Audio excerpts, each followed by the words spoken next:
is destroying the future of 5 crore people and also their prospects, future and also past. He destroyed all opportunities. He killed all opportunities. ప్రజలు నిజాన్ని తెలుసుకోవాలి. అటు చూడండి. So అవన్నీ అబద్ధాలని ఈరోజు తేలిపోయింది ఆర్బీఐ చెప్పిన గణాంకాల మేరకు. ఆర్బీఐ ఏం చెప్పింది అంటే ఆంధ్రప్రదేశ్లో తయారీ రంగంలో ఆంధ్రప్రదేశ్ దక్షిణ భారతదేశంలో నంబర్ 1 పొజిషన్లో ఉంది అని, దేశవ్యాప్తంగా 5వ స్థానంలో ఉంది.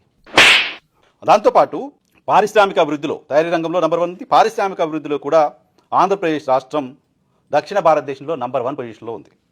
అలాగే దేశవ్యాప్తంగా 8వ స్థానంలో ఉంది. పారిశ్రామిక ప్రగతిలో దేశవ్యాప్తంగా 8వ స్థానం, దక్షిణ భారతదేశంలో మొదటి స్థానంలో ఉంది.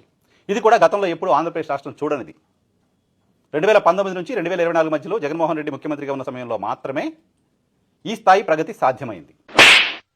జగన్మోహన్ రెడ్డి అప్పులు తెచ్చి పేదవాళ్ళ అకౌంట్లో డబ్బులు వేయటం మాత్రమే కాదు, ఆంధ్రప్రదేశ్ రాష్ట్రం అకౌంట్లో కూడా సంపద సృష్టించి పెట్టారు.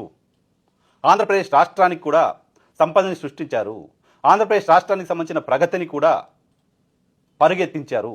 2 సంవత్సరాలు కరోనా లాంటి విపత్తు ఉన్న సందర్భంలో కూడా, 2 సంవత్సరాల పాటు ప్రపంచమంతా షట్ డౌన్ వేసుకుని కూర్చున్న సందర్భంలో కూడా, 2 సంవత్సరాల పాటు ఉత్పత్తి రంగం పూర్తిగా జీరోకి పడిపోయిన సందర్భంలో కూడా ఆంధ్రప్రదేశ్ తయారీ రంగంలో నంబర్ 1గా ఉంది దక్షిణ భారతదేశంలో.